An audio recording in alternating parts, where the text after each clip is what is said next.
মূলত আলোচনাটা শুরু হয়েছিল জিলহজ মাসের 18 তারিখ হযরত ওসমান রাদিয়াল্লাহু তাআলা আনহু-এর শাহাদাত বার্ষিকীতে হযরত ওসমানের শাহাদাতের ঘটনা এবং এর পূর্ববর্তী বিষয়।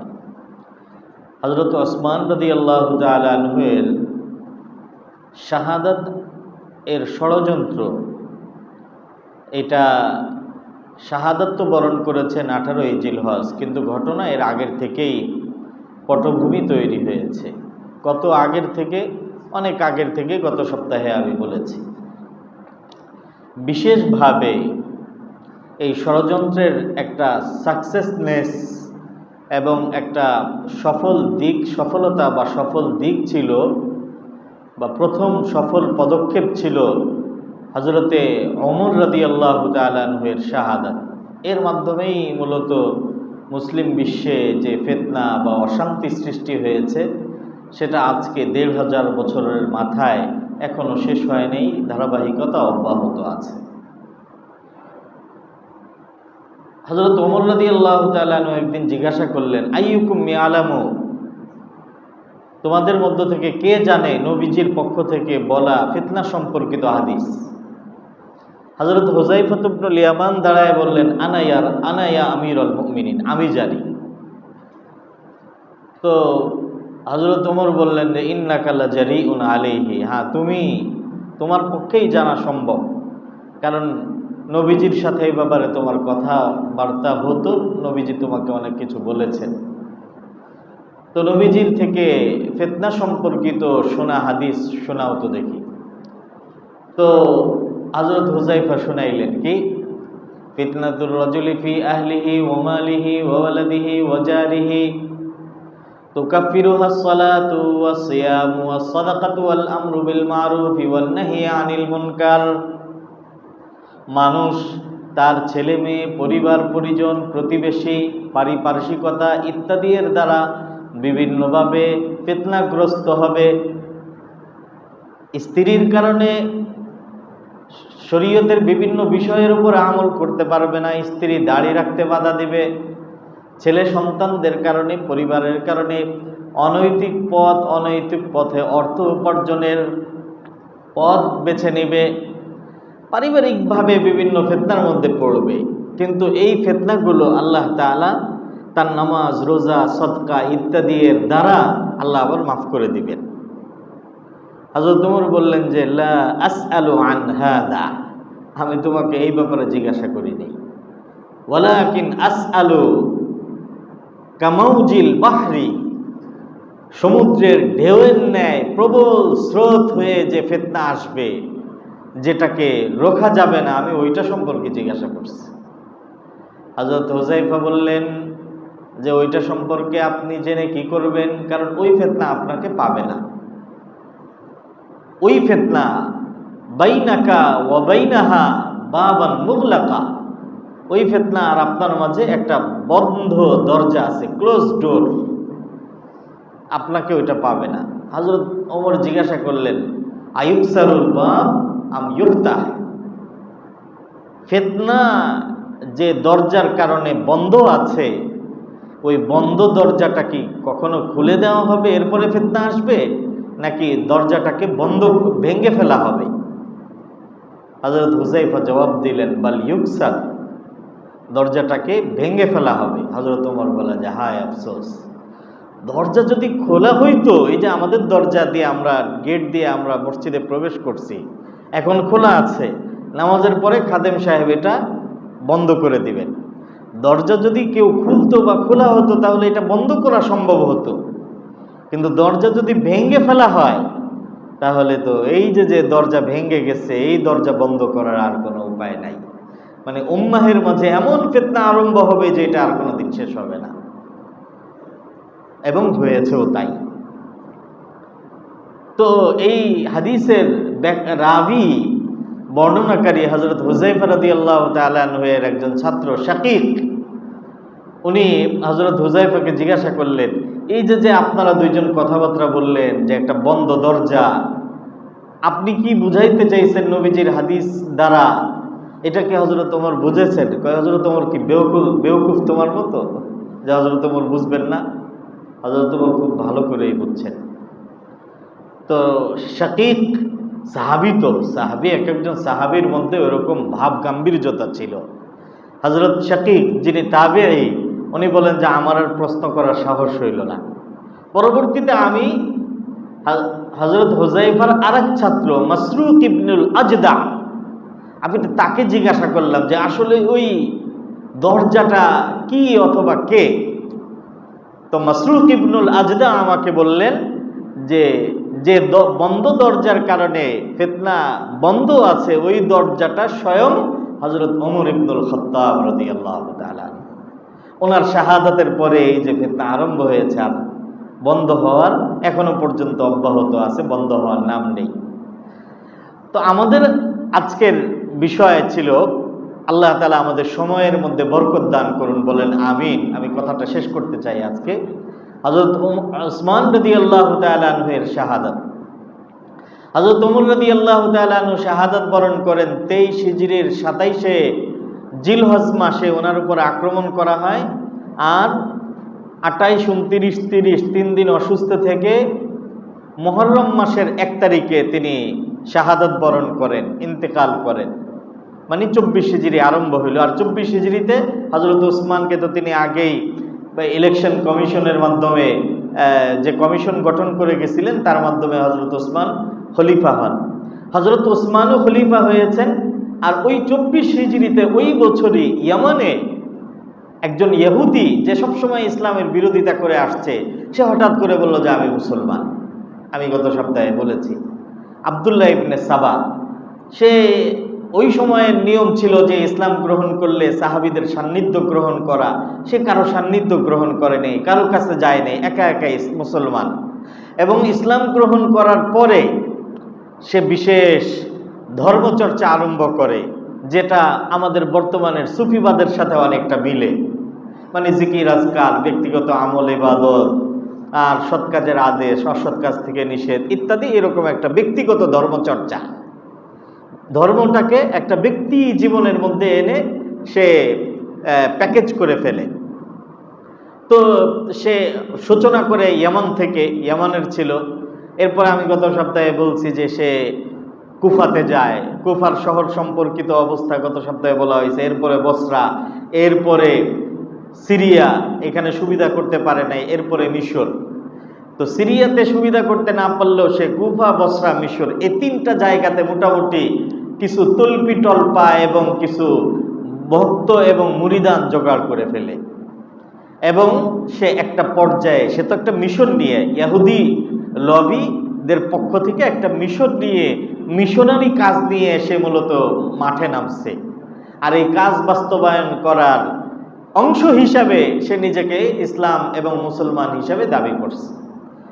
তো ষড়যন্ত্রের তার প্রথম পদক্ষেপ ছিল হযরত উসমান রাদিয়াল্লাহু তাআলা আনহু এর নিয়োজিত গভর্নরদের বিরুদ্ধে জনগণকে খেপিয়ে তোলা। এবং সেটা এভাবে করেছে যে এক শহরের লোকজন অপর শহরের কাছে চিঠি পাঠাচ্ছে। কারণ ইতিমধ্যে আমি গত সপ্তাহের আলোচনা যদি মনে থাকে, সে কুফাতে লোকজন গুছায় ফেলছে, বসরাতে গুছায় ফেলছে, মিশরে। তো এই শহরের থেকে এই শহরের কাছে যে আমরা আমাদের গভর্নরের জুলুম, নির্যাতন ইত্যাদিতে পেরেশান, আমাদেরকে সাহায্য করো। মিশরের লোকজনের থেকে চিঠি আসতেছে বসরার কাছে, বসরার থেকে কুফার কাছে, কুফার থেকে মিশরের কাছে। সুতরাং আসলে তো তখন শান্তিপূর্ণ খৈরুল কুরুন, স্বর্ণালী সময় চলতেছিল। আমি বলেছিলাম যে হযরত উসমান রাদিয়াল্লাহু তাআলা আনহুর সময়ে মুসলিম উম্মাহ অর্থনৈতিকভাবে এত বেশি সমৃদ্ধশালী ছিল যে সরকারি চাকরি বাকরির বাইরে এক একজন সাধারণ মানুষ সে মাসে কমপক্ষে 20,000 টাকা ভাতা পাইত। আমাদের বর্তমানে ফার্স্ট গেজেটেড অনেক, মানে ডাবল মাস্টার্স এবং এমএ করা অনেকের চাকরির এবং অনেকের বেতন 20,000 টাকা না। ওই সময় কোনো বেতন টেতন কোনো কিছু ছাড়া এমনিতেই ভাতা পেত কমপক্ষে 20,000 টাকা করে। এইরকম স্বর্ণালী সময় চলতেছিল। তো সবাই মনে করতেছে যে আমরা খুব ভালো আছি, কিন্তু চট্টগ্রামের মানুষ খুব অশান্তিতে আছে, ফেনীর মানুষ খুব অশান্তিতে আছে, সবাই এইভাবে ধারণা করতেছে। তো এই ধারণার এর মাধ্যমে সে গভর্নরদেরকে, সাধারণ জনগণকে খেপিয়ে তোলে প্রথম। দ্বিতীয় পদক্ষেপ, স্বয়ং হযরত ওসমানের বিরুদ্ধে মানুষকে খেপিয়ে তোলে এভাবে যে এই গভর্নরদেরকে তো নিয়োগ দিয়েছেন হযরত ওসমান, এবং এই গভর্নরদেরকে নিয়োগ দেওয়া হয়েছে আত্মীয়তার ভিত্তিতে, স্বজনপ্রীতির ভিত্তিতে। মানুষের মধ্যে যখন এইভাবে একটা ক্ষোভ সৃষ্টি হয়ে গেছে, তো হযরত ওসমানের কাছে গভর্নররা ইতিমধ্যে এটা ফাইন্ড আউট করেছেন যে এটা আসলে একটা পরিকল্পিত ষড়যন্ত্র। হযরত ওসমানের কাছে সবাই চিঠি লিখে বলছেন যে হয়তো আপনি পদক্ষেপ গ্রহণ করেন, আর না হলে আমাদেরকে অনুমতি দেন, আমরা এদেরকে গ্রেফতার করে শাস্তি দিই।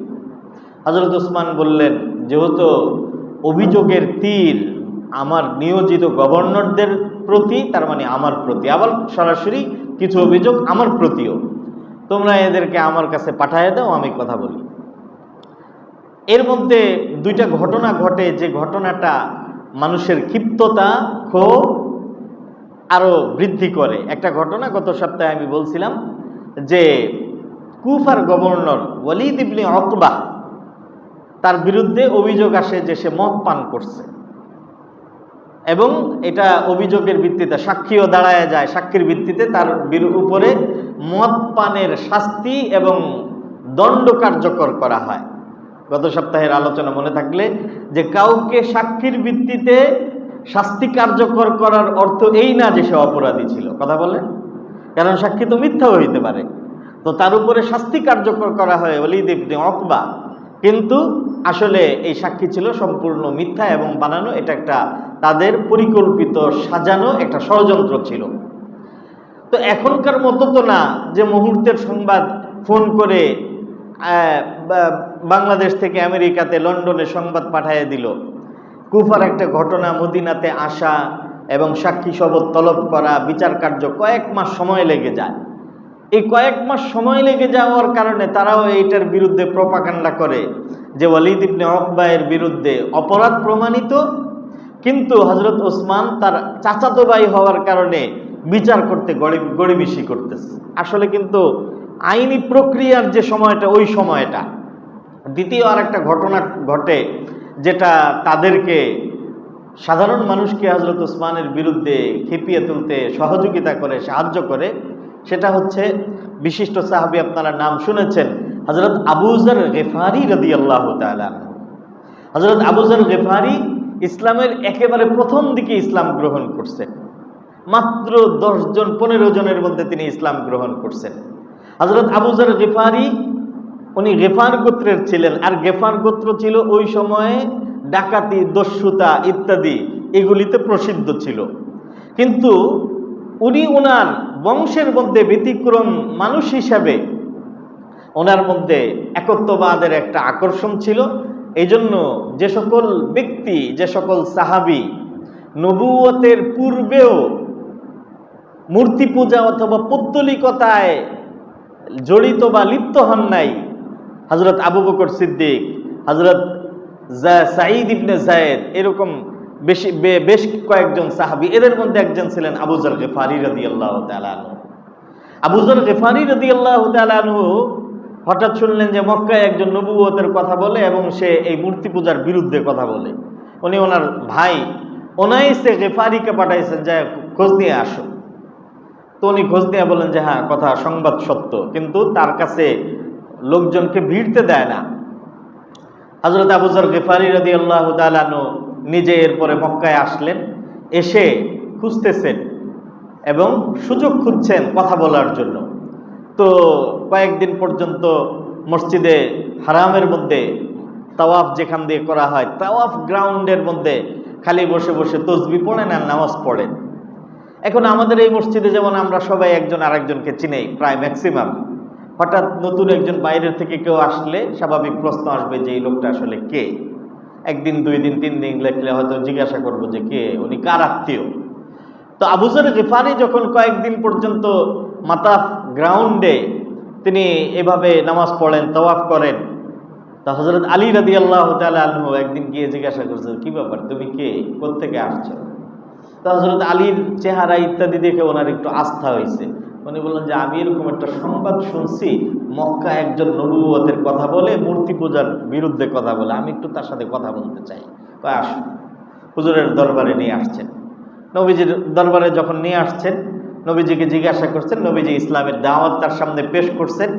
এই 2-3 মিনিট কথাবার্তা বলার পরেই আবু যর গিফারি বলছে, আশহাদু আল্লা ইলাহা ইল্লাল্লাহ ওয়া আন্নাকা রাসূলুল্লাহ, আমি সাক্ষ্য দিচ্ছি এক আল্লাহ ব্যতীত আর কোনো মাবুদ নাই, আর আপনি তার রাসূল। কালিমা পড়ে ইসলাম গ্রহণ করে ফেলছেন। নবীজি বললেন যে তবে ইসলাম প্রকাশ করা যাবে না, আমি যখন বলবো তখন তুমি আসবে, যেখানে আসতে বলি সেখানে আসবে, ততদিন ব্যক্তিগতভাবে একা একা ইসলাম গোপন করে রাখো। বলছে যে ঠিক আছে। কিন্তু ইসলাম এমন এক সম্পদ ছিল, মানুষ যখন A+ এবং ভালো রেজাল্ট করে ছাত্ররা, মানে এটা বলার আগ পর্যন্ত শান্তি পায় না। তো ইসলাম তো এর চেয়ে বেশি মূল্যবান, কথা বলেন ভাই। উনি যখন বের হয়ে আসছেন, তো মসজিদে হারামের পাশ দিয়ে যাওয়ার সময় তাওয়াফ করে ঘোষণা করছেন, আমি সাক্ষ্য দিচ্ছি আমি মুসলমান এবং মুহাম্মদ সাল্লাল্লাহু আলাইহি ওয়াসাল্লাম আল্লাহ তাআলার রাসূল। আর তো আবু জেহেলের বাহিনী ওনার উপরে একদম ঝাঁপায় পড়ছে। হযরতে নবী আলাইহিস সালাতু ওয়াস সালাম তখন আসছেন, অথবা কোনো বর্ণনায় আসছে হযরত আলী রাদিয়াল্লাহু তাআলা আনহু আসছেন, আয়েশা ধমক দিছেন, এই খবর আছে তোমাদের, কার উপরে ঝাঁপায় পড়ছো? গেফার গোত্রের আবু যর গেফারি গোত্রের ভয় দেখাইছেন কেন? তোমরা যেখান দিয়ে যাতায়াত করো, ব্যবসা বাণিজ্য করো, এদের পাশ দিয়ে যেতে হয়, নিরাপদে যদি বাণিজ্যিক কাফেলা নিয়ে যেতে চাও, আসতে চাও, তাহলে পাশ দিয়ে যেতে হবে। অতএব কাজ করতে একটু হুঁশ রাখো, আজকে ক্ষমতা আছে, কালকে নাও থাকতে পারে। এই ধমক দেওয়ার পরে এরা সবাই বলছে হ্যাঁ ঠিক আছে। তো এটা আমার আসলে বলার উদ্দেশ্য হলো যে হযরত আবু যর গিফারি রাদিয়াল্লাহু তাআলা ইসলামের একদম প্রথম দিকের মুসলমান। তো ওনাকে নিয়ে যে ঘটনা ঘটে সেটা হলো, উনি সিরিয়াতে ছিলেন, সিরিয়ার গভর্নর হযরত মুআবিয়া রাদিয়াল্লাহু তাআলা। ইসলামের সম্পদ উপার্জনের যেমন নীতিমালা আছে, ঠিক তদ্রূপভাবে ইসলামের সম্পদ বন্টনের একটা সুষম নীতিমালাও আছে। ইসলামের সম্পদ বন্টনের নীতিমালার মধ্যে আছে মিরাস, সম্পদের বন্টন নীতিমালার মধ্যে আছে যাকাত, সাদকা, বন্টন নীতিমালার মধ্যে আছে যুদ্ধলব্ধ সম্পদকে বিভিন্ন ভাগে ভাগ করে কিছু রাষ্ট্রীয় সম্পদে কিছু মুজাহিদদের মধ্যে, সেনাবাহিনীর মধ্যে বন্টন করা হবে। এটা ইসলামের বন্টন নীতিমালা। হযরত আবু যর গিফারি রাদিয়াল্লাহু তাআলা আনহু তিনি দলিয়া বিরাগ একজন সাহাবী ছিলেন। ওনার এই জায়গাটাতে ব্যক্তিগতভাবে ওনার একটা ভিন্ন মত ছিল। ওনার বক্তব্য ছিল যে এই ধরনের কোনো বন্টন টন্টন করা হবে না, সমস্ত সম্পদ রাষ্ট্রীয় কোষাগারে থাকবে, আর রাষ্ট্র জনগণের প্রয়োজন পূরণ করবে, এইভাবে সম্পদ এইভাবে বিলি বন্টন করা হবে না। এটা ওনার একটা ব্যক্তিগত মতামত ছিল। তো এটা নিয়ে উনি আর সিরিয়াতে থাকতেন। অন্যান্য এলাকার তুলনায় সিরিয়ার মুসলমানরা অর্থনৈতিকভাবে এবং বিভিন্নভাবে খুব শান শৌকতের সাথে থাকতেন। তো এটা নিয়ে ওনার আপত্তি ছিল যে এইভাবে দুনিয়ার মধ্যে, আল্লাহ নবীজি বলে গেছেন দুনিয়ার মধ্যে থাকবা কুন ফিদ দুনিয়া কান্নাকা গরীবুন ওয়া আবিরুস সাবিল, মুসাফিরের মতো থাকবা। এই শান শৌকত এগুলি আবার কি?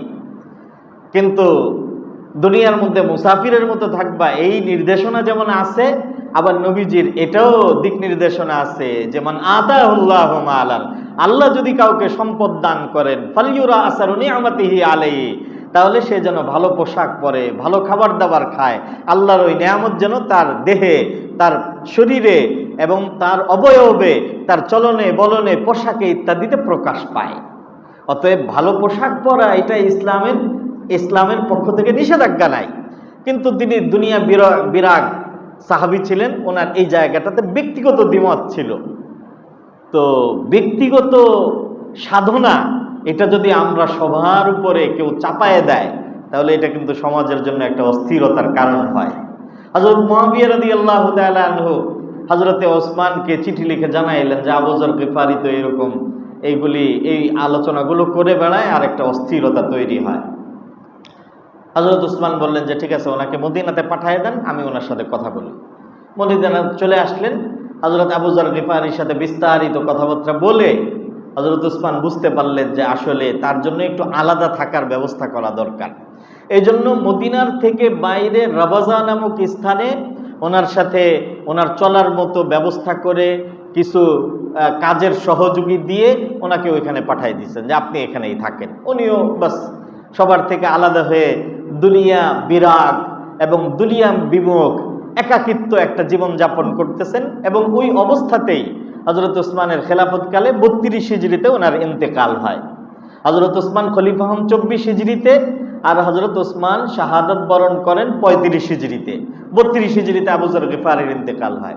আবু যর গিফারিকে কেমন প্রেক্ষাপটে সিরিয়ার থেকে মদিনায় আনা হয়েছে আপনাদের কাছে বিষয়টা ক্লিয়ার, কিন্তু এটা নিয়ে তারা প্রপাগান্ডা শুরু করে। তারা মানে কারা? ওই যে আব্দুল্লাহ ইবনে সাবা, ইহুদি লবি সাবাই চক্র, যে আবু যর গিফারির মতো প্রাচীন এবং মহান সাহাবীকে সিরিয়ার থেকে এভাবে আনা, তার জন্য অপমানকর, এভাবে মদিনার থেকে বের করে তাকে বহিষ্কার করে দেওয়া।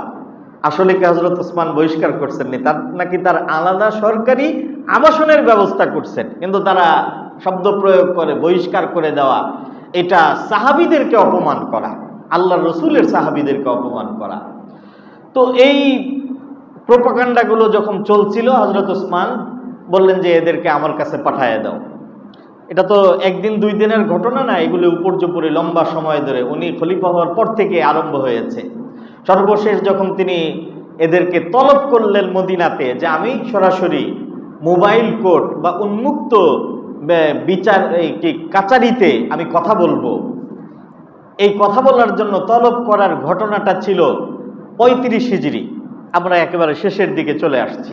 35 হিজরির রজব মাসে মিশরের থেকে, সিরিয়া, তারপরে কুফার থেকে, বসরার থেকে, বিশেষভাবে এই তিন শহরের থেকে লোকজন আসলো মদিনাতে। হযরত ওসমান রাদিয়াল্লাহু তাআলা আনহু মসজিদে নববীতে সরাসরি এদের সাথে কথা বললেন যে তোমাদের কার কি অভিযোগ আছে, বসো। কোরআন নিয়ে বসলেন এবং কোরআন দ্বারা তিনি এই অভিযোগের উত্তর দিবেন। এইভাবে একটা পরিবেশ তৈরি হইল। তাদের 1 নম্বর অভিযোগ, গত সপ্তাহে অভিযোগ পর্যন্ত এসেছিলাম। 1 নম্বর অভিযোগ, নবী আলাইহিস সালাতু ওয়াস সালাম বলে গেছেন লা হিমা ইল্লা লিল্লাহি ওয়া রাসূলি, যে চারণভূমি এটা শুধুমাত্র আল্লাহ এবং আল্লাহর রসুলের, মানে সরকারি নির্দিষ্ট চারণভূমির বাহিরে কোনো চারণভূমি থাকবে না। আর আপনি বাকি এলাকায় বিশাল চারণভূমি করছেন। হযরত ওসমান রাদিয়াল্লাহু তাআলা জবাব দিলেন, চারণভূমি মানে সরকারি যুদ্ধের জন্য যে বিভিন্ন উট ঘোড়া ইত্যাদি আছে, এগুলিকে রক্ষণাবেক্ষণ করার জায়গা। হযরত ওসমান রাদিয়াল্লাহু তাআলা বললেন যে এই যে চারণভূমি আমি বৃদ্ধি করছি, এই চারণভূমির উট এবং ঘোড়া এগুলি কি ওসমানের ব্যক্তিগত নাকি এগুলি ইসলামী রাষ্ট্রের সম্পদ? এগুলি রাষ্ট্রীয় সম্পদ। আল্লাহ রসুলের জমানায় এগুলি খুব কম ছিল, এখন ইসলামী খেলাফত বিস্তৃত হয়েছে এবং ইসলামী সামরিক ব্যবস্থা অনেক ব্যাপক হয়েছে, এই জন্য এগুলি বাড়ছে, আর এটার কারণে আমাকে এটাকে বৃদ্ধি করতে হয়েছে।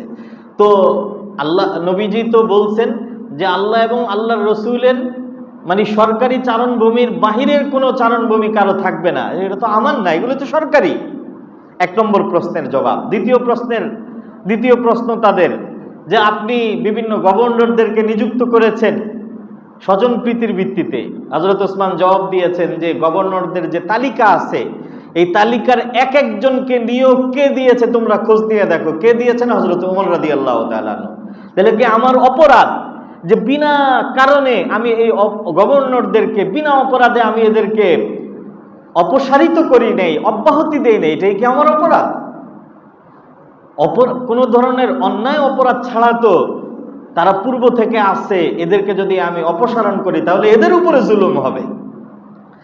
আর কুফার গভর্নর ওয়ালিদ ইবনে উকবা, এই ওয়ালিদ ইবনে উকবা যার বিরুদ্ধে মদ পানের অভিযোগ প্রমাণিত হয়েছে, শাস্তি হয়েছিল, তাকে তোমাদের কথার ভিত্তিতে আমি তাকে পরিবর্তন করে বর্তমান সাঈদ ইবনুল আসকে নিযুক্ত করেছি। এটা তো তোমাদের কারণে, তোমাদের প্রস্তাব ছিল। বাকি গভর্নররা সবাই হযরত ওমর রাদিয়াল্লাহু তাআলা এর জমানার থেকে। 3 নম্বর অভিযোগ, আপনি কোরআন জ্বালিয়ে দিয়ে কোরআন অবমাননা করেছিলেন। গত সপ্তাহে আলোচনা শুরু করেছিলাম। তো কোরআন জ্বালানো এবং অবমাননা, এটার প্রেক্ষাপট আমি আপনাদেরকে আগেই বলছি যে কোরআন যখন নাজিল হয় তখন কোরআনে কারীম তিলাওয়াত করার সুবিধার্থে নবীজি বলেন উনজিলাল কোরআন আলা সাবআতি আহরুফিন, যে কোরআন 7 রকমের আঞ্চলিক উচ্চারণে উচ্চারণ করা যাবে, আঞ্চলিক উচ্চারণে উচ্চারণ করা যাবে। নতুন নতুন মুসলমান আমার আপনার জন্য চিটাগাংয়ের ভাষায়, সিলেটের ভাষায় কথা আমরা বলতেই পারবো না। আর সিলেটের অনেক শিক্ষিত মানুষ একদম বিশুদ্ধ প্রমিত বাংলায় অনেক সময় কথা বলতে গেলেও তাদের মধ্যে সিলেটি আঞ্চলিকতা চলে আসে। তো এই জন্য কোরআন যখন নাজিল হয় তখন একটা ছাড় দেওয়া হয়েছিল যে নতুন নতুন কোরআন নাজিল হচ্ছে, অতএব আঞ্চলিক উচ্চারণেও কোরআন তেলাওয়াত করা যাবে। কিন্তু নবীজির পক্ষ থেকে দিক নির্দেশনা ছিল যে একটা পর্যায়ে তোমরা বাকি উচ্চারণগুলো মিটিয়ে দিয়ে শুধুমাত্র মূল উচ্চারণে কোরআন পড়বে। তো আমি বিস্তারিত ঘটনা বলেছি আপনাদেরকে যে আফ্রিকার যুদ্ধ চলাকালীন সময়ে হযরত আবু হুযায়ফা রাদিয়াল্লাহু তাআলা আনহু দেখেন যে কোরআনের উচ্চারণ নিয়ে মুসলমানদের মধ্যে মারামারি হচ্ছে। তো হযরত ওসমানকে এসে বললেন যে আপনি তাড়াতাড়ি এটার বিহিত না করলে মুসলমানরা কোরআন নিয়ে লড়াই করবে, যুদ্ধ করবে, মারামারি কাটাকাটি করবে। তো হযরত ওসমান রাদিয়াল্লাহু তাআলা আনহু ওইটার প্রেক্ষিতে তিনি কোরআনের সমস্ত কপিগুলোকে একত্রিত করে হযরত আবু বকরের জমানায় বানানো কোরআন সংকলন টিমের মাধ্যমে তিনি যে কাজটা করেন সেটা হচ্ছে একমাত্র উচ্চারণ রেখে বাকি যে কাগজে, পাথরের টুকরায় অথবা কাষ্ঠখণ্ডে কোরআনের আয়াত, সূরা ইত্যাদি অন্যান্য উচ্চারণের যে সংকলনগুলো ছিল সেগুলিকে একত্রিত করে তিনি জ্বালায় দেন। এটা হলো কোরআন অবমাননা। তো হযরত ওসমান রাদিয়াল্লাহু তাআলা আনহু বলেন যে আমি তো কোরআন অবমাননা করিনি, আমি কোরআন সংকলন করেছি এবং এটা আমার ব্যক্তিগত মতামতে করিনি, সমস্ত সাহাবীদেরকে একত্রিত করে তাদের মতামতের ভিত্তিতে আমি এই কাজ করেছি। তো উত্তরের পরে তারা নিশ্চুপ হয়ে গেছে। 4 নম্বর অভিযোগ, গত সপ্তাহে বলছিলাম যে মিনা, মুজদালিফা, আরাফাতে আপনি 4 রাকাত নামাজ পড়লেন। হযরত ওসমান বলছেন যে ওইটা তো আমার বাড়ি, এই জন্য আমি ওখানে 4 রাকাত নামাজ পড়ি। 5 নম্বর অভিযোগ, আপনার গভর্নররা এরা মানুষের উপরে জুলুম নির্যাতন করে। হযরত ওসমান বলেন যে আমার কোন গভর্নরের বিরুদ্ধে তোমাদের জুলুম নির্যাতনের অভিযোগ? দাঁড়াও, আমি তাকে পরিবর্তন করে তোমরা যাকে প্রস্তাব করবে তাকে আমি নিযুক্ত করব। আমি প্রেক্ষাপট আপনাদেরকে আগেই বলেছি যে এক শহরের লোকজন আর এক শহরের কাছে চিঠি লিখতেছে, ফলশ্রুতিতে সবাই মনে করতেছে যে আমরা খুব ভালো আছি, কিন্তু অমুক শহরের লোকজন অসুবিধায় আছে। সর্বপ্রথম হযরত ওসমান বললেন যে বসরার থেকে যারা আসছো দাঁড়াও, মা রায়ুকুম ফি আব্দুল্লাহ ইবনে আমির, আব্দুল্লাহ ইবনে আমির তোমাদের গভর্নর সম্পর্কে তোমাদের কি মতামত? বসরার লোকজন বলল যে না, খুব নেককার মানুষ, ন্যায়পরায়ণ মানুষ এবং ভালো শাসক, ইনসাফ করেন, আমাদের সুখ দুঃখের বিষয়ে তিনি আমাদের পাশে থাকেন, আমাদেরকে দেখেন, আমরা তাকেই চাই, আমরা পরিবর্তন চাই না। খেয়াল করেন। কুফার লোকজনদেরকে বললেন এই কুফাবাসী তোমরা দাঁড়াও, তোমাদের গভর্নর সম্পর্কে তোমরা বলো যে না, আমাদের গভর্নরের মতো ভালো কোনো গভর্নরই হয় না। এইভাবে সিরিয়াবাসী তোমরা দাঁড়াও, মা রায়ুকুম ফি মুআবিয়া, মুআবিয়ার ব্যাপারে তোমাদের কি মতামত? বললেন যে মুআবিয়ার মতো বিচক্ষণ মানুষ এবং ন্যায়পরায়ণ শাসক ইতিহাসের মধ্যে আর হয় না। তো এক এক করে সমস্ত, কারণ আমি আগেই বলেছি সবাই তো মনে করতো যে আমরা খুব ভালো আছি। তো সব গভর্নরদের সর্বশেষে মিশরবাসীকে দাঁড়ায় বললেন এই মিশরবাসী দাঁড়াও, তোমরা তোমাদের গভর্নর আব্দুল্লাহ ইবনে সাদ ইবনে আবি সারাহ সম্পর্কে তোমাদের কি মতামত? এখানে মিশরবাসী বলল যে লোক খারাপ না, তবে আমাদের তার চেয়ে একটা বেটার চয়েস আছে। বেটার চয়েস আছে। কে তোমাদের বেটার চয়েস? তারা 2 জনের নাম বলে, মুহাম্মদ ইবনে আবু বকর অথবা আমর ইবনুল আস। আমর ইবনুল আস আগেও মিশরের গভর্নর ছিলেন, আর মুহাম্মদ ইবনে আবু বকর নতুন করে তার প্রস্তাব করা হয়। হযরতে ওসমান রাদিয়াল্লাহু তাআলা আনহু বললেন যে ঠিক আছে, আব্দুল্লাহ ইবনে সাদ ইবনে আবি সারাহ, আমি তার মহান কীর্তি সম্পর্কে আপনাদেরকে শুনিয়েছি। আপনাদের তো নাম মনে থাকে না, এই জন্য ঘটনা ধরতে অসুবিধা হবে, যাদের মনে থাকে তারা ধরতে পারবেন। আব্দুল্লাহ ইবনে সাদ ইবনে আবি সারাহ ওই মহান সাহাবী এবং ওই মহান ব্যক্তি যিনি আফ্রিকার যুদ্ধে নেতৃত্ব দিয়েছেন, যিনি ইসলামের সর্বপ্রথম যে নৌ যুদ্ধ হয়েছে সেটার নেতৃত্ব দিয়েছেন আব্দুল্লাহ ইবনে সাদ ইবনে আবি সারাহ। এই জন্য তার সম্পর্কেও বড় অভিযোগ না, শুধু বলছেন যে লোক ভালো, কিন্তু আমাদের বেটার চয়েস মুহাম্মদ ইবনে আবি বকর অথবা আমর ইবনুল আস। হযরত উসমান বললেন যে ঠিক আছে, আমি তাকেই নিয়োগ করে দিচ্ছি। তো এই যে তাকেই নিয়োগ করে দেওয়া, এই বিষয়টা এটা পরবর্তীতে এটা আমার একটু হয়ে দুইবার তারা আসছে। আমি তো রজব মাসের কথা বলতেছিলাম। রজব মাসে এসে তারা বিভিন্ন অভিযোগ হযরত উসমানের থেকে কথোপকথন করে সমাধান নিয়ে তারা চলে গেছে। চলে যাওয়ার পরে এখন তো আসলে ঘটনা শেষ হয়ে যাওয়ার কথা, কিন্তু চলে যাওয়ার পরে এলাকায় গিয়ে তারা প্রপাগান্ডা আরম্ভ করছে যে ওসমান সমস্ত অপরাধ স্বীকার করছেন, কিন্তু অপরাধের দায় মাথায় নিয়ে তিনি অব্যাহতিও দিবেন না, অব্যাহতিও গ্রহণ করবেন না, আবার তওবাও করবেন না। অপরাধ স্বীকার করছেন কিন্তু তওবা করবেন না এবং অব্যাহতিও নিবেন না। এই কথা বলার পরে তো সমাজের মধ্যে, এই দূর দারাজ এলাকার মধ্যে একদম কেমন যেন ক্ষোভের আগুন বিস্ফোরিত হয়ে উঠছে যে এত বড় কথা। আমরা এইরকম খলিফার অধীনে যে অপরাধ স্বীকার আর মেনে নেওয়ার পরেও অপরাধের দায় নিয়ে অব্যাহতিও নিতে প্রস্তুত না, আর তওবাও করতে প্রস্তুত না, কত বড় মারাত্মক মানুষ। তো সমাজের মধ্যে মারাত্মক রকমের একটা বিস্ফোরণ সৃষ্টি হয়। আর এই বিস্ফোরণটাকে কাজে লাগিয়ে এইবার তারা সংঘবদ্ধভাবে বলল যে না, ওসমান যেহেতু অব্যাহতি নিচ্ছেন না নিজের থেকে, এজন্য আমরা মদিনার দিকে মার্চ করব এবং জোরপূর্বক ওসমানের থেকে আমরা ক্ষমতা ছিনিয়ে নিব। এজন্য তারা 3 জায়গার থেকে 3টা কাফেলা মদিনার দিকে আসে, মিশরের থেকে, কুফার থেকে, বসরার থেকে। আগেরবার অভিযোগ নিয়ে এসেছিল রজব মাসে, আর এবার আসছে তারা চূড়ান্ত একদম প্রস্তুতি নিয়ে, এটা হলো শাওয়াল মাসে। মাঝখানে কয়েক মাস গেছে, রজবের পরে রজব, শাবান, রমজান 2 মাস, আর এরপরেই হলো শাওয়াল। তো শাওয়াল মাসে তারা একটা চূড়ান্ত প্রস্তুতি নিয়ে মদিনার দিকে আসছে। 3 জায়গার থেকে 3টা কাফেলা, প্রত্যেকটা কাফেলার মধ্যে সদস্য সংখ্যা ছিল 1000 করে মানুষ এসে মদিনার 77 কিলোমিটার কাছাকাছি এসে তারা যাত্রা বিরতি করছে বিভিন্ন দিকে। 77, 80, 90 এরকম কিলোমিটারের দূরত্বে থেকে যাত্রা বিরতি করছে। এই জন্য কারণ এই মানুষগুলোর মধ্যে কিছু মানুষ ছিল ষড়যন্ত্রকারী, আর কিছু মানুষ ছিল যারা সব সময় মানে সরকারের বিরুদ্ধে কোনো না কোনো স্বার্থের কারণে রানিং গভর্নমেন্টের বিরুদ্ধে থাকে। এটা থাকেই, সরকার যত ভালো কাজই করুক না কেন, কারো না কারো স্বার্থের উপরে গিয়ে তো এটা আঘাত করে সরকারের ভালো কাজগুলো। তো এরকম যাদের স্বার্থের উপরে আঘাত এসেছিল, এরকম কিছু মানুষ ছিল এই 1000-এর মধ্যে। 1000, 3000-এর মধ্যে 3 নম্বরে এর মধ্যে কিছু ভোলাবালা সহজ সরল সাধারণ মানুষও ছিল যারা আসলে ষড়যন্ত্রের শিকার হয়ে গেছে। তো এই 3 জায়গার মধ্যে কাফেলাকে রেখে আসল যারা ষড়যন্ত্রকারী, এদের সংখ্যা ছিল আনুমানিক ধরেন 200। এরা কি করছে, বাকি লোকদেরকে রেখে মদিনায় আসছে। মদিনায় এসে এরা আপনার ওই বিভিন্ন সাহাবীদের সাথে যোগাযোগ করতেছে।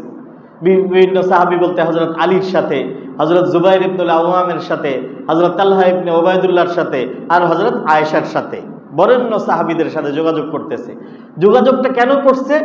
যোগাযোগটা করার কারণ হইল, সম্মানিত উপস্থিতি, আপনারা খেয়াল করেছেন আগের বার যখন এরা রজব মাসে এসেছিল, অভিযোগ কথাবার্তা শুনানি করে যখন চলে গেছে, সবাই চলে গেলেও একজন লোক রয়ে গেছিল, তার নাম হলো হুকাইম ইবনে জাবালাহ।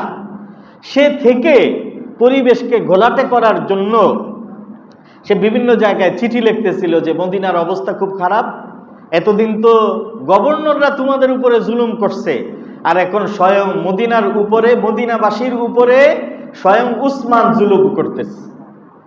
এই চিঠিগুলো বিভিন্ন শহরের মধ্যে পৌঁছতেছে। তো সবাই কি করছে, যে আরে মদিনাবাসীর উপরে উসমান জুলুম শুরু করছে। আর এই চিঠিগুলো লিখছে কাদের পক্ষ থেকে? আলী চিঠি লিখে মানুষের কাছে সাহায্য চাইতেছেন যে আমি তোমাদের সাহায্য চাই ওসমানকে ক্ষমতাচ্যুত করার ব্যাপারে।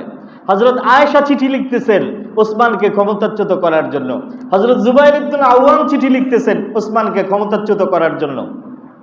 হযরতে তালহা ইবনে উবাইদুল্লাহ চিঠি লিখতেছেন হযরত ওসমানকে ক্ষমতাচ্যুত করার জন্য। ঘটনাটা বুঝতেছেন তো আপনারা? এর জন্য তারা এসে এতদিন যার নামে হুকাইম ইবনে জাবালা চিঠি লিখছে, যাদের নামে, তারা এসে এবার সরাসরি তাদের সাথে সাক্ষাৎ করতেছে। তারা সবকিছু জেনেও না জানার ভান ধরে আপনি আমাদেরকে আসতে বলছেন, আমরা আসছি, এবার আপনি আমাদেরকে অনুমতি দেন, আমরা ওসমানকে হয়তো জোরপূর্বক ক্ষমতাচ্যুত করি, আল্লাহ হলে তাকে আমরা হত্যা করি। হযরত আয়েশা বললেন যে আমি কবে তোমাদেরকে আসতে বলছি? হযরত জুবায়ের ইবনুল আওয়াম বললেন যে এই সম্পর্কে তো আমার কিছু জানাই নাই। হযরত আলীরও একই অবস্থা, তালহা ইবনে উবাইদুল্লাহরও একই অবস্থা, আসলে তো ওনারা কিছু জানেন না।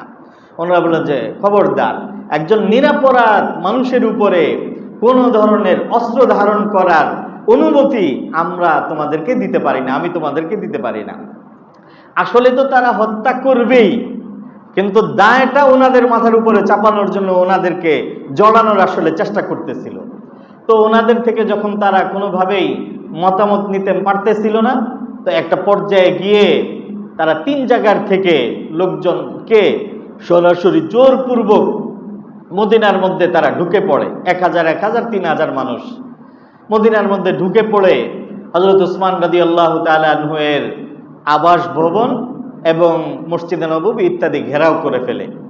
মসজিদে নববী ঘেরাও করে ফেলে হযরত ওসমান, এবং এই ঘেরাওটা চলতে থাকে 40 দিন পর্যন্ত। তার মানে আপনি মনে করতে পারেন জিলকদ মাসের 8 তারিখ থেকে আরম্ভ হয় এই ঘেরাও এবং অবরোধ। হযরত ওসমান রাদিয়াল্লাহু তাআলা আনহু একদিন মসজিদে নববীতে দাঁড়ায় খুতবা দিচ্ছেন, খুতবা দেওয়ার জন্য দাঁড়িয়েছেন, আর এই বিদ্রোহীরা ওনার উপরে উপর্যুপরি এমনভাবে পাথর নিক্ষেপ করছেন যে উনি সাথে সাথে বেহুশ হয়ে পড়ছেন। জুমার নামাজ আর পড়াইতে পারেন নাই এবং আর পরবর্তীতে পড়াইতে পারেন নাই। ওনাকে ঘরে নিয়ে যাওয়া হয়েছে। নিয়ে যাওয়ার পরে এবার ঘর অবরোধ, আবাস ভবন অবরোধ করে এমনভাবে অবরোধ করছে যে বাইরে থেকে খাবার দাবার ইত্যাদি সাপ্লাই যেন না নিয়ে আসতে পারে, সেই রাস্তাও বন্ধ করে দিচ্ছে। হযরত আলী রাদিয়াল্লাহু তাআলা আনহু একদিন খাবার দাবার নিয়ে এসেছেন, হযরত আলীকে ঘরে ঢুকতে দেয়নি। হযরত আলী অনেক চেষ্টা করে অপেক্ষা করে অবশেষে নিজের চাদর হযরত ওসমানের ঘরে এইভাবে ফেলে দিয়ে উনি চলে গেছেন, যাতে হযরত ওসমান বুঝতে পারেন যে এই বিপদের মুহূর্তে হযরত আলী এসেছিলেন। হযরত আলী তো আলী, উম্মুল মুমিনিন মানে মুসলমানদের মা, নবীজির প্রিয়তমা স্ত্রী উম্মে হাবিবা এসেছেন, হযরত সফিয়া এসেছেন, তাদের সাথে পর্যন্ত বিদ্রোহীরা বেয়াদবি করেছে, মায়ের সাথে বেয়াদবি এবং ধস্তাধস্তি পর্যায়ে চলে গেছে, তাহলে বাকিদের সাথে আর কি না করতে পারবেন? হযরত আয়েশা রাদিয়াল্লাহু তাআলা আনহা এই অবস্থা দেখে যে মায়ের সাথে, তারা তো মুসলমানদের মা, মায়ের সম্মান যারা রক্ষা করতে পারে না এমন জায়গাতে থাকা নিরাপদ না। হযরত আয়েশা মদিনার থেকে সরাসরি মক্কায় চলে গেছেন। জিলকদ মাস মানে কি? এর পরের মাস জিলহজ মাস, হজের মাস। তো অবরোধ যখন চলতেছে, বাইরের থেকে খাবার দাবার সাপ্লাই ইত্যাদিও বন্ধ। আল্লাহু আকবার। হযরতে ওসমান রাদিয়াল্লাহু তাআলা আনহু এই অবরোধ চলাকালীন সময়ে জিলকদ মাসের শেষের দিকে হজের সফরের তো তিনি নিজে নেতৃত্ব দিতেন, খলিফা নিজে নেতৃত্ব দিতেন। তো হযরত ওসমান দেখলেন যে অবরোধের কারণে তার বাইরে বের হওয়া সম্ভব না। এই জন্য সাহাবীদেরকে বললেন যে তোমরা যারা হজ করবা তারা মক্কায় চলে যাও, আর এবছর হজের নেতৃত্ব দেওয়ার জন্য তিনি দায়িত্ব দিলেন হযরত আব্দুল্লাহ ইবনে আব্বাস রাদিয়াল্লাহু তাআলা আনহুকে। আব্দুল্লাহ ইবনে আব্বাস বললেন যে আপনাকে এই অবস্থায় ফেলে আমি হজে যাব? হযরত ওসমান বললেন যে আমার যা হবার হবে, কিন্তু হজ এটা তো হইতে হবে যথাসময়ে যথানিয়মে, অতএব তুমি আমার পক্ষ থেকে আমার নির্দেশ, তুমি মুসলমানদেরকে নিয়ে হজের কার্যক্রম পরিপালন করো। হযরত আব্দুল্লাহ ইবনে আব্বাস চলে আসলেন। অবরোধকারীরা এই অবরোধ চলা অবস্থাতে হযরত ওসমান রাদিয়াল্লাহু তাআলা আনহু এর সাথে সর্বশেষ কথোপকথনে হযরত ওসমান বললেন যে তোমাদের কি কি অভিযোগ বলো। তারা আবার অভিযোগগুলো একের পর এক উত্থাপন করলো, হযরত ওসমান জবাব দিলেন। তো সর্বশেষে তারা বলল যে আপনি আমাদের মিশরের গভর্নরকে পরিবর্তন করে দেন, তাহলে আমরা মেনে নেব। তো উনি বললেন যে ঠিক আছে, আমি মিশরের গভর্নরকে পরিবর্তন করে দিলাম, অমুককে বানায় দিলাম। মিশরের গভর্নরকে পরিবর্তন করার কথা বলার পরে তো আর কোনো কথা থাকে না, এরপরে এরা ফিরে যাচ্ছে। ফিরে যাওয়ার পরে এই মিশরি কাফেলা মদিনার থেকে কত দূর গেছে, যাওয়ার পরে হঠাৎ একটা লোক সে ওই কাফেলার থেকে একটু লুকোচুরির মতো সামনে যায় আবার আসে। আবার একটু কাছাকাছি আসে, আবার দূরে চলে যায়, মানে কেমন যেন সে নিজেই ধরা দিতে চাচ্ছে। তো কাফেলার থেকে বলল যে কেমন সন্দেহভাজন মনে হচ্ছে, তাকে গ্রেফতার করো, ধরে আনো। তাকে ধরে নিয়ে আসছে। নিয়ে আসার পরে প্রথম জিজ্ঞাসাবাদেই সে বলতেছে যে আমি ওসমানের পক্ষ থেকে দূত মিশরের গভর্নরের কাছে আমাকে পাঠানো হয়েছে, আমার কাছে হযরত ওসমানের রাষ্ট্রীয় বার্তা এবং ফরমান আছে। আচ্ছা, আপনারা বলেন যে রাষ্ট্রীয় দূত যারা, তারা কি এত সহজে অকপটে স্বীকার করে ফেলবে?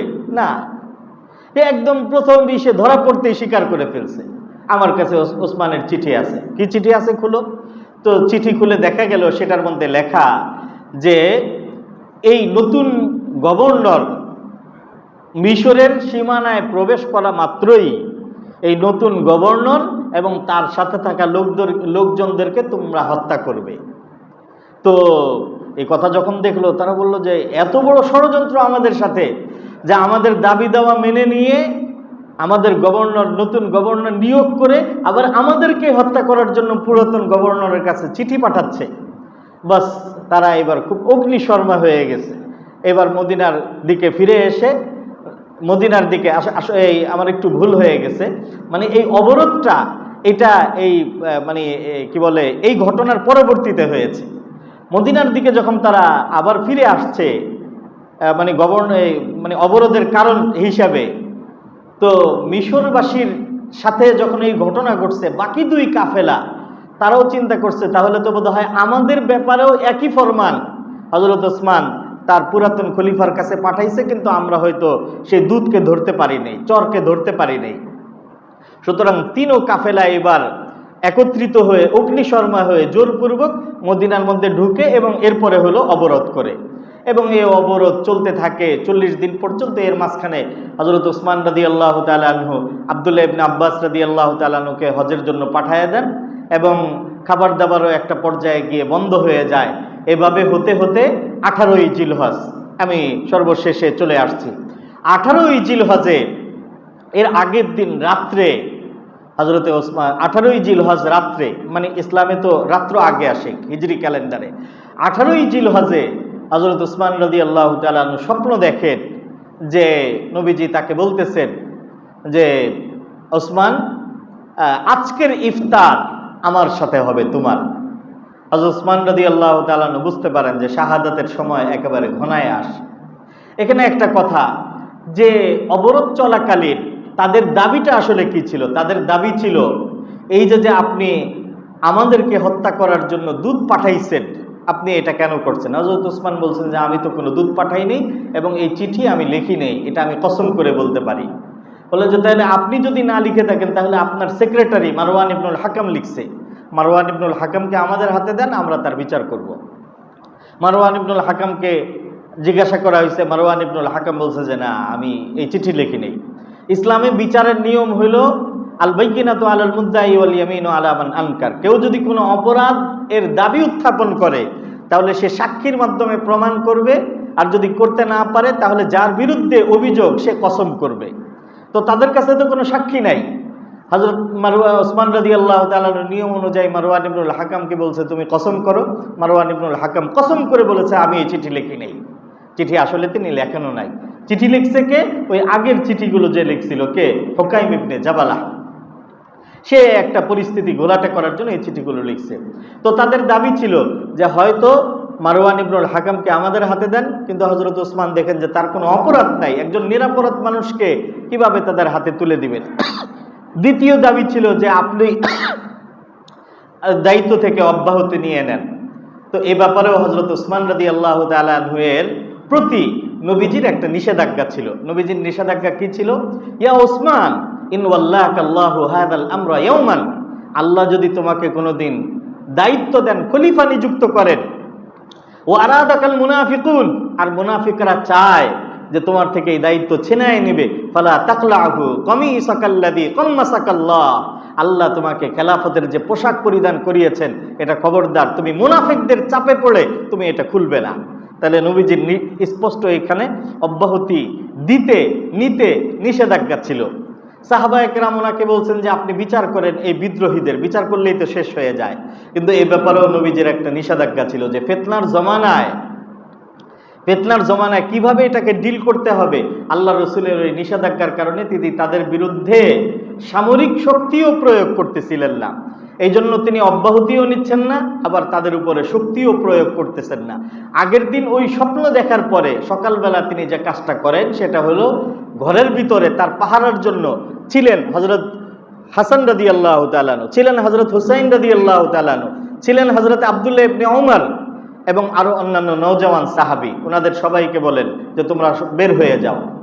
তো ওনারা বললেন যে আমরা বের হয়ে গেলে তো এরা আপনাকে হত্যা করবে। বলেন যে আমার যা হবার হবে, আমি খলিফা হিসেবে তোমাদেরকে নির্দেশ দিচ্ছি বের হয়ে যেতে। আমার আদেশ তোমাদের জন্য যদি শিরোধার্য হয় তাহলে অবশ্যই তোমরা বের হয়ে যাবে। ওনারা বাধ্য হয়ে বের হয়ে আসেন। হযরত ওসমানের ব্যক্তিগত অনেক দাস এবং গোলাম ছিল। তিনি এইরকম দুর্ধর্ষ 20 জন প্রহরী গোলাম তাদেরকে মুক্ত করে দেন এই শর্তে যে আমি তোমাদেরকে আজাদ করে দিলাম, এই শর্তে যে আমার উপরে যদি আক্রমণ হয় তাহলে এই আক্রমণ তোমরা ঠেকাতে আসবে না। কারণ উনি তো জানেন যে ওনার শাহাদাত অনিবার্য, এবং নবীজি তার জীবদ্দশায় একবার উহুদ পাহাড়ে আরোহণ করে নবীজি হযরত আবু বকর, ওসমান এবং ওমর উহুদ পাহাড় হেলাদোলা আরম্ভ করছে। নবীজি বলছেন, ইয়া উহুদ উসকুন, উহুদ থামো, ফাইন্নামা আলাইকা নাবিয়্যুন ওয়া সিদ্দীকুন ওয়া শাহীদান, কারণ তোমার উপরে একজন নবী, একজন সিদ্দিক আর 2 জন শহীদ আছে। বোঝা গেল হযরত ওসমান কি হবেন, শহীদ হবেন। তো সাহাবীদেরকে বের করে দিছেন, 20 জন গোলাম আজাদ করে দিছেন। ঠিক ইফতারের পূর্ব মুহূর্তে যখন একদম ঘর খালি হয়ে গেছে, এইবার বিদ্রোহীরা ঢুকে পড়ছে। প্রথম একজন কালো হাবশি গোলাম ঢুকছে। ঢুকে হযরত ওসমান বলছেন যে তোমরা তোমাদের খলিফাকে শহীদ করবে, যে খলিফা তোমাদের জন্য এই এই অবদান রেখেছেন। হযরত ওসমান তার অবদানগুলো স্মরণ করাইছেন। যে খলিফা তোমাদের নবীর 2 মেয়ের জামাতা। তিনি এই কথাগুলো বলার পরে সে ভয় পেয়ে গেছে, সাথে সাথে বের হয়ে গেছে যে না, আমি এই কাজ করতে পারি না। এরপরে দ্বিতীয় জন আসছে, হযরত ওসমান 1 মিনিট কথা বলছেন, ভয় পেয়ে সেও চলে গেছে। এইভাবে 5 জন আসছে একের পর এক, 1 মিনিট করে কথা বলেন হযরত ওসমান, আর বের হয়ে যায়। সর্বশেষ এই চক্রের আসল হোতা, মনে আছে নামটা, আব্দুল্লাহ ইবনে সাবা। সে ঢুকছে। ইতিহাসে তাকে কৃষ্ণজম, আল মৌতুল আসওয়াদ হিসেবে আখ্যায়িত করা হয়েছে। কেন? তার কারণ কালো ছিল এবং তার মান নাম ছিল সাউদা, সেই হিসাবে ইবনুস সাউদা, কালো, কৃষ্ণজম। তো আব্দুল্লাহ ইবনে সাবা বা কৃষ্ণজম অথবা আল মৌতুল আসওয়াদ এসে হযরত ওসমান রাদিয়াল্লাহু তাআলা আনহুর গলা টিপে ধরেন এবং আরো কয়েকজনে মিলে একজন ওনার উপরে তরবারি দ্বারা আঘাত করেন, আরেকজন বিশাল দেহের ওই তরবারির উপরে সম্পূর্ণ নিজে হযরত ওসমানের উপরে এইভাবে নিজের শরীর চাপায়ে দেন, যাতে করে তরবারি বুকের উপরে চাপা পড়ে 2 ভাগ হয়ে যায়। হযরত ওসমানের স্ত্রী নায়েলা এটা ঠেকানোর জন্য যখন এইভাবে হাত দেন, হযরত নায়েলার একেবারে হাতের সবগুলো আঙ্গুল ধারালো তরবারি একদম কেটে কেটে পড়ে যায়। হযরত নায়েলা কিছুই করতে পারেন না। হযরত ওসমান রাদিয়াল্লাহু তাআলা আনহু কোরআন কারীমের তেলাওয়াত করতেছিলেন, তখন সূরা বাকারা, ফাসায়াকফিকাহুমুল্লাহ, আল্লাহই তোমাদের জন্য যথেষ্ট, এই আয়াতের উপরে ওই হাতও লাগানো ছিল, এটা তেলাওয়াত করতেছিলেন। ঠিক এই অবস্থাতে উপর্যুপরি আঘাতে ওনাকে অত্যন্ত নির্মমভাবে জিলহজ মাসের 35 হিজরির জিলহজ মাসের 18 তারিখ রোজা রাখা অবস্থায় ইফতারের পূর্ব মুহূর্তে হযরত ওসমানকে শহীদ করা হয়। সরাসরি যারা শাহাদাতের শহীদ করার সাথে জড়িত ছিল, আব্দুল্লাহ ইবনে সাবা, যাকে আল মৌতুল আসওয়াদ কৃষ্ণজম বলা হয়, আব্দুর রহমান ইবনে গাফেকি, রোমান, হুমরান ইবনে সাউদান, এই লোকগুলোকে বিশেষভাবে ইতিহাসের মধ্যে চিহ্নিত করা হয়েছে। হযরত ওসমানের শাহাদাতের পরে ওনার জানাজা হয় মদিনাতে। মারওয়ান ইবনুল হাকাম জানাজার ইমামতি করেন। এরপরে মুসলিম উম্মাহের 5 দিন এমনভাবে অতিবাহিত হয় যে কোনো খলিফা ছিল না। 18 জিলহজের পরে 19, 20, 21, 22, 23 এই 5 দিন। 24 জিলহজে গিয়ে জোর করে সাহাবায়ে কেরাম এক বিশেষ পরিস্থিতিতে হযরত আলী রাদিয়াল্লাহু তাআলা আনহুকে খলিফা হিসাবে নিযুক্ত করেন। তো সম্মানিত উপস্থিতি, মুহতারাম মুসল্লিয়ানে কেরাম, আমি একটু সময় বেশি নিয়ে নিলাম আজকে ঘটনাটা শেষ করার জন্য। হযরত ওসমানের এই শাহাদাতের অনাকাঙ্ক্ষিত এবং এই রকম মর্মান্তিক এবং এই ঘটনার থেকে একটা বিশেষ সবক, অনেকভাবে তো এটা থেকে লেসন বের করা যায়, কিন্তু একটা বিশেষ সবক, একটা লেসন আমাদের বিশেষভাবে বর্তমান সময়ের সাথে প্রাসঙ্গিক, সেটা হলো এই যে পুরা ঘটনা যদি আপনি চিন্তা করেন, তাহলে এই ঘটনার পিছনে আসলে এইরকম একটা মারাত্মক ঘটনা তারা কিভাবে সফলতার সাথে, সাকসেসনেসের সাথে তারা এরকম একটা ষড়যন্ত্র বাস্তবায়ন করে ফেললো, যদি আপনি চিন্তা করেন তাহলে আপনারা খেয়াল করে থাকবেন যে 24 হিজরিতে তিনি যখন খলিফা হন, তখন থেকে নিয়ে 35 হিজরিতে তিনি শাহাদাত বরণ করা পর্যন্ত ওনার বিরুদ্ধে যে কাজটা করা হয় সেটা হলো চিঠি চালাচালি এবং কথা ছড়াছড়ি ইত্যাদি এর মাধ্যমে সমাজের মধ্যে প্রোপাগান্ডা তৈরি করা হয়। কথা বলেন ভাই। এই জন্য প্রোপাগান্ডা এটা খুব মারাত্মক একটা জিনিস। বর্তমানে যেটাকে মানে ক্ষমতাসীন দল এবং ক্ষমতাসীন দলের বাইরে একজন আরেকজনের বিরুদ্ধে মানে অভিযোগটা দায়ের করে। ক্ষমতাসীন দল বলে যে বিরোধী দলের বট বাহিনী সরকারের বিরুদ্ধে কাজ করতেছে, বিরোধী দল বলে যে সরকারের বট বাহিনী সমাজকে অস্থির করার জন্য সোশ্যাল মিডিয়াতে বিভিন্ন ধরনের প্রোপাগান্ডা সৃষ্টি করতেছে। কথা বলেন ভাই। এই একটা অবস্থা আমাদের মধ্যে চলতেছে। তো এই মানে কি বলে এটাকে, প্রোপাগান্ডা, এটা যে কোনো সমাজের জন্য, সমাজের অস্থিরতার জন্য, নৈরাজ্যের জন্য সবচেয়ে বড় কারণগুলোর মধ্যে একটা কারণ হলো প্রোপাগান্ডা। এজন্য নবীজি বলছেন, কাফা বিল মারই কাদিবান আন ইউহাদ্দিসা বিকুল্লি মা সামিআ। কোন ব্যক্তির মিথ্যাবাদী হওয়ার জন্য এটাই যথেষ্ট যে সে শোনা মাত্রই ওইটাকে প্রচার করবে। একটা সামনে আসলো আর ওইটাতে একটা কমেন্ট করে দিল, সামনে আসলো আর শেয়ার দিয়ে দিল, সামনে আসলো আর কপি পেস্ট করে শেয়ার করে দিল। কথা বলেন। এটা আমাদের বর্তমান সময়ের যে দেশের যে অবস্থা অথবা পৃথিবীর যে নৈরাজ্যকর যে অবস্থা, এটার পিছনে এই প্রোপাগান্ডা অন্যতম একটা বিশেষভাবে দায়ী।